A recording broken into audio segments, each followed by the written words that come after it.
જય જવાન જય કિસાન વાલા ખેડૂત મિત્રો, તો આજે આપણે ખેતરમાં આવી ગયા છીએ અને બાજરી વાઢવાનું ચાલુ કર્યું છે.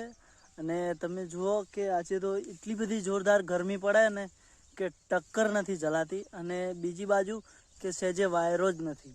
તો વાલા ખેડૂત મિત્રો, આ જુઓ ઉનાળાની ઋતુ કેવી છે કે ખેડૂતના દીકરાને એટલું બધું કાઠવું પડે છે ને કે કોઈ હદ વગરનું. તો જુઓ આ બાજુ આપણે હવે આ ભાગ થોડોક બાકી રાખ્યો વાઢવાનો, અને આ બાજુ જુઓ બતાવું તમને. આ બાજુ વાઢતા આવ્યા છો, જો આ બાજરી વાઢવાની બાકી છે આ ભાગ, અને આ ભાગે બાકી છે, અને આટલે આ વળિયું લઈને આવી ગયા છો. તો વાલા ખેડૂત મિત્રો, કમેન્ટ કરજો. આ વખતે અમે 10 વીઘાનું વાવેતર કરેલું છે બાજરીનું, પણ બહુ કાઠું પડ્યું છે ને આવી ગરમી પડે. તમે વિચાર કરો, આવી ગરમીમાં ખેડૂત કરે તો કરે શું? તો સાહેબ, બાજરીનો રોટલો એમને નથી ખવાતો.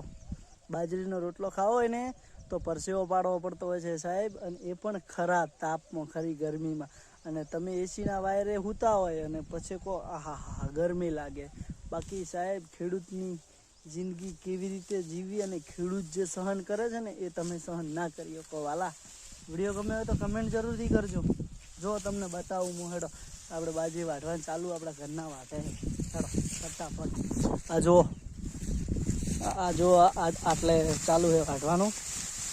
જો ખાલી ભડા બોલાવે કે નહીં એમ કરતે આ ભાગ વાઢતા આટલે આવી ગયા. તો બાજરીનો રોટલો ખાવામાં કેવી મજા આવે છે મિત્રો, કમેન્ટ કરજો દિલથી. અને આવી રીતે ગરમીમાં કેવું રહેશે એ પણ કમેન્ટ કરી જણાવજો. જય જવાન જય કિસાન વાલા ખેડૂત મિત્રો, અમને લગભગ હજુ 2 થી 4 દિવસ લાગશે આ બાજરી વાઢતા. જો હજુ તો આખો આ ભાગ પડ્યો છે. જો આ વાળો આ બાજુનો આખો ભાગ પડ્યો છે, અને આ હોમેથી આટલું આજ વાઢી નાખી છે એક દાડામાં. તો લાઈક કરજો, કમેન્ટ કરજો, અને ચેનલ પર નવા હોય તો દિલથી ફોલો કરતા જાજો. જય જવાન જય કિસાન વાલા ખેડૂત મિત્રો.